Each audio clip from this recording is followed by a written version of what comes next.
Just over 2 weeks ago at London CND conference, our panels discussed the likely impact of Trump's return to the White House on a whole peace and anti-war issues.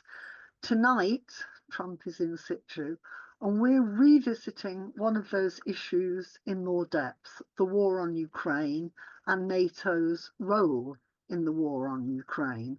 And I'm very happy indeed to introduce Andrew Murray, who many of you will already know as the Deputy President of Stop the War Coalition. And Andrew's going to be looking at how the war in Ukraine is developing, the role that NATO plays, and what all of us in the I need to be mute.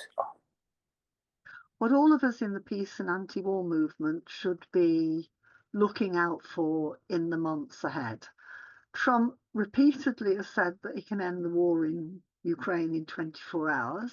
The timescale has already proved to be unrealistic, but we shouldn't be in any doubt that Trump and his team are making serious efforts to bring the war in Ukraine to an end. There are already back-channel discussions in an attempt to open those negotiations.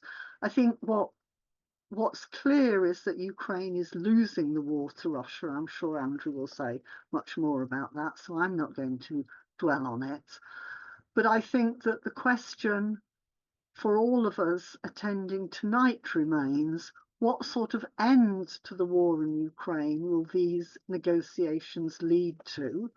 And is that likely to put more of a financial and military burden onto the shoulders of Britain and other European NATO members?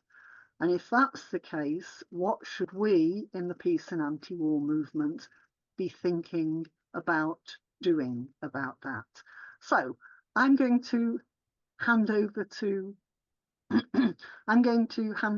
Andrew, as I'm sure you can hear even from that quick introduction. I've got a horrible head cold, so my colleague, an officer of London CND, Christine Shawcroft, has kindly agreed just before we went on air to take over chairing the meeting for me. Thanks everyone for attending. Over to you, Andrew. Thank you, Carol, and thanks to London CND for the invite. It's certainly important that we focus on this question because over the last 15 months or so, understandably, attention has shifted somewhat from what's happening in Ukraine to the genocide in Gaza, and much of our political energies have been directed towards that. Yet the horrendous conflict, which has cost probably hundreds of thousands of lives and billions in damage in Ukraine, has been continuing throughout and remains probably the most dangerous in terms of the potential impact on world peace conflict going on at the present time. Now, as Carol said, there are now perhaps better prospects for bringing that to an end. Donald Trump is certainly not a man of peace. He has managed to threaten to invade two other countries, Greenland and Panama already, and made threats to coerce a third, Canada, into involuntary membership of the United States. But he has followed a policy of trying to bring an end to the Ukraine war. This seems to be driven largely by his resentment, a resentment shared by many American voters, of the immense cost falling on the United States of keeping the conflict going. Also, parallel to his rejection of many of the dogmas of what one could call sort of liberal centrism, he does not seem to regard President Putin as a pariah or someone who can't be dealt with or negotiated with. Of course, with his typical bombast, he overstated his ability to bring the war to a speedy conclusion. But there is no doubt that it remains largely, not entirely, in his gift to do so. The Ukraine military effort is really entirely dependent on the US financial aid and arms aid, and indeed practical logistical significance in terms of using munitions against Russia, which it could not really operate without direct US assistance. So any pressure to terminate that assistance would mean that Ukraine really would have no long-term prospect of sustaining the war. There's a lot of clamour from European countries led by Britain and Keir Starmer to say we will step up aid, but there is no possibility of European powers filling that gap. So the leverage on Zelensky to negotiate or start to negotiate an end to the conflict is real, and probably even in the short term irresistible for Ukraine. Russia, of course, is not in the same position. Trump threatened to impose sanctions on Russia's economic dealings with the US if it didn't come to the table too. But those economic dealings are already negligible. They're worth, I think, about $3 billion a year, which is peanuts in these terms. So sanctions have no leverage on Russia. And of course, there are no arms sales from the USA or the other NATO powers to Russia in the first place. The policy of economic sanctions on Russia since in 3 years since the invasion of 2022 have largely failed. In significant part, they underestimated the resilience of the Russian economy, but also the fact they have not been supported by other major powers economically, with China the most eminent. But Russia, nevertheless, has indicated it is willing to negotiate. There's always a problem in trying to get negotiations in a war, that if one side believes itself to be winning, they are, often going to be slightly more reluctant to come to the negotiating table, because it doesn't guarantee that they will achieve more than they could by continuing military action. And if I might just slightly disagree with Carol saying Russia is winning, I mean, clearly it's true Russia has the military advantage now. It has been pushing back the front line in the disputed eastern territories in Ukraine quite consistently, but it's not yet made a strategic breakthrough. I mean, the front line hasn't collapsed. Ukraine is conducting a fighting retreat. And of course, it does retain a small amount of territory in Russia itself around Kursk. So while it'd be definitely true to say Russia has the upper hand, if in 2022 it perhaps anticipated a more or less complete collapse of the Ukrainian military in the face of an adversary with far superior resources, that hasn't yet happened. So the Stop the War coalition condemned the Russian invasion from the beginning, not because we did not recognize the provocations to which it had been subjected, and not because we were not fervently opposed to the expansion of NATO, but because it is quite a step further to say that these provocations justify an action which, as I said, has cost hundreds of thousands of lives, that might have been avoided by a different course.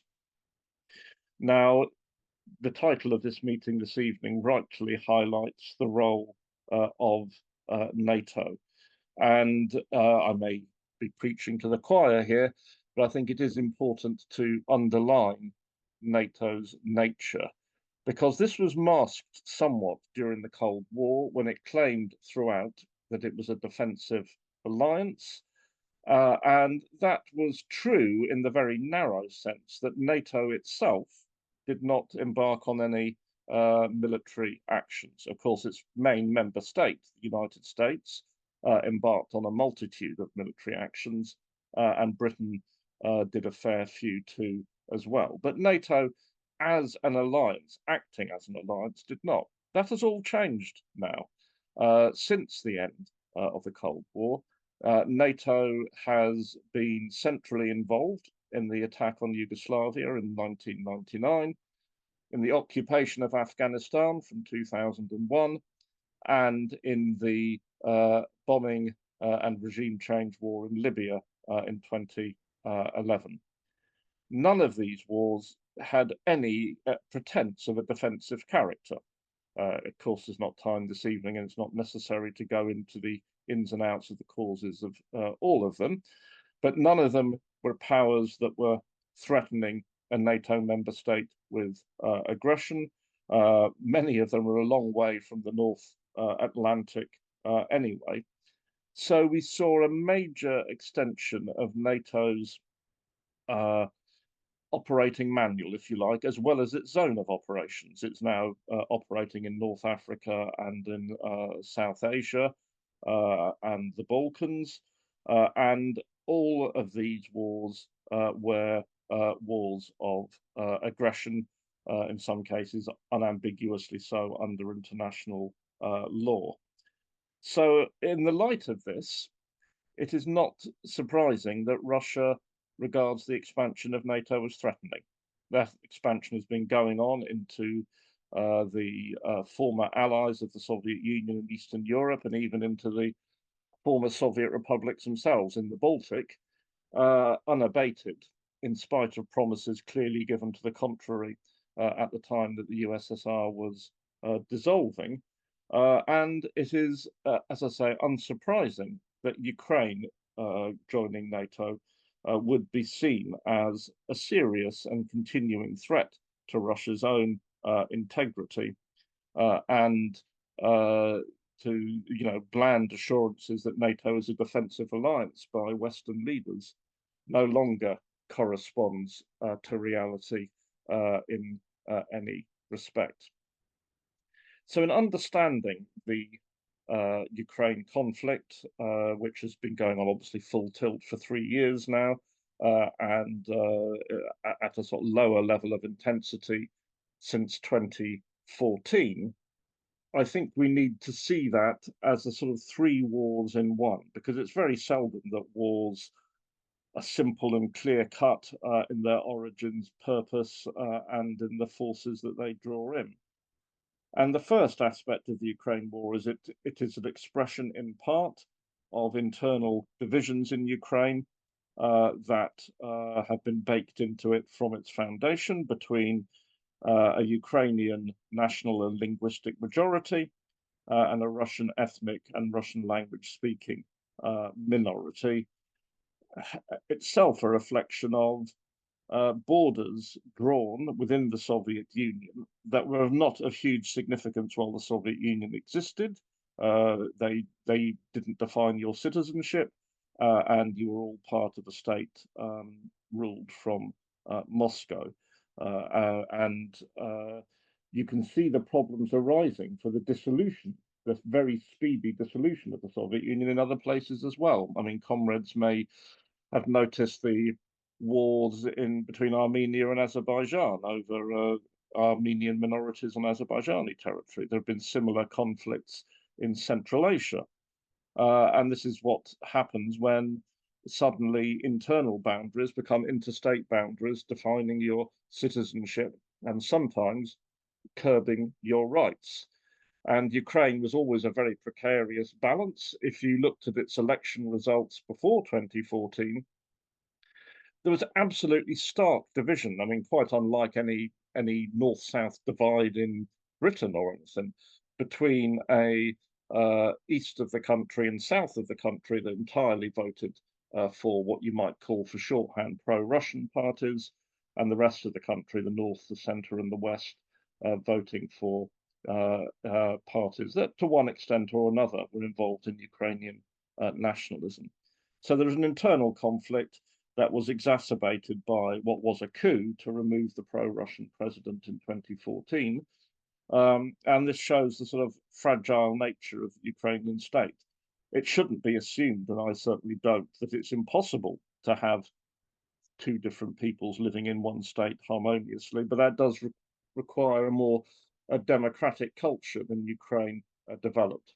The second war is the one that everyone sees, which is the war between the two states, Ukraine and Russia, in which, as well as the issue of Ukraine's future security arrangements, there is the issue of where the boundaries between the two countries should lie, and which state the Russian-speaking parts, Crimea, the Donbass, and so on, should belong to. And thirdly, there is what has increasingly become a proxy war in which external powers, while not directly involved in the battlefield, have sought to maintain and prolong the conflict for their own interests. The United States has had a strategy since the end of the Cold War, quite explicit, to prevent the emergence of any other great power in key regions of the world, able to resist the US's own unipolar authority. And they are now seeing this not only in the case of Russia, but even more starkly, because it's economically far more powerful, in the case of China, which has remained closely allied to Russia. While it hasn't endorsed Russia's actions in Ukraine, it certainly hasn't condemned them either, nor has it broken with Russia economically or diplomatically in any sense. And as I said earlier, the Ukrainian war effort is really entirely dependent on NATO support in various respects. And this is the proxy war of really America, with Britain very loudly in support, confronting Russia for their own interests. Carol said, what sort of settlement will be required to end all these three? Well, obviously, we can't write a whole settlement here in Britain. I know, Carol, no one is suggesting that we do. But Stop the War certainly says that NATO membership for Ukraine cannot be a part of it. On the question of boundaries or minority rights, or what security arrangements longer term, those have to be negotiated, obviously, between the powers concerned. Our priority is to challenge the reactionary role that the British government has played in this, consistent with the reactionary role it's playing in the Gaza crisis and elsewhere. On one or two occasions early in the war, the British government intervened quite actively to dissuade Ukraine from proceeding to peace negotiations. We are pouring $3 billion a year in military aid to Ukraine, money that can be ill afforded with all the talk of black holes and renewed austerity and so on. And just a couple of weeks ago, Starmer flew to Kiev to sign a 100-year agreement, which I think is longer than any agreement Britain has with any other state in the world, an alliance with Ukraine. All of this is directed towards prolonging a war in a way that corresponds to no discernible British interest either. And this is prolonging a desperately dangerous situation. It is not only a matter of the suffering of the people in Ukraine in the first place, but Russia remains a very potent nuclear-armed power. I think Ukraine's invasion of the Kursk region, whether one regards that as justified in the context of the war or not, is not the issue. It is the first time, I think, one of the nuclear-armed powers have had their own territory directly violated by another power. And Take Russia a has couple not. more minutes, Andrew. Yes, thanks, Christine. And it's all just been assumed that Russia will treat this with endless forbearance, which is a very dangerous assumption. So it is vitally urgent, not only for the people in Ukraine, but for world peace and indeed for world economic stability as the effect of economic sanctions ripples outwards, that we find an end to the war, we get peace talks going. They do, as I said, have to be resolved by the parties concerned in most respects. We have to say that NATO expansion is dangerous, that we do not wish British troops to be deployed to Ukraine under any circumstances. I think special forces are probably there already, but we're now talking about, a peacekeeping force. So that was outside the context of a general security settlement. That could be a very dangerous situation. And above all, I think we have to demand that our own government gets out of the way of a peace settlement. Now, Keir Starmer isn't standing up to Donald Trump in any other respect. He's, not very careful to keep on the right side of Trump in quite degrading ways in some senses. So if Trump does manage to get peace negotiations here, he should get out of the way and let them hopefully move to a successful conclusion. And we should remain engaged to press our government to that end. Thank you, Christine. Onwards. Thanks very much, Andrew. That's brilliant. Thank you.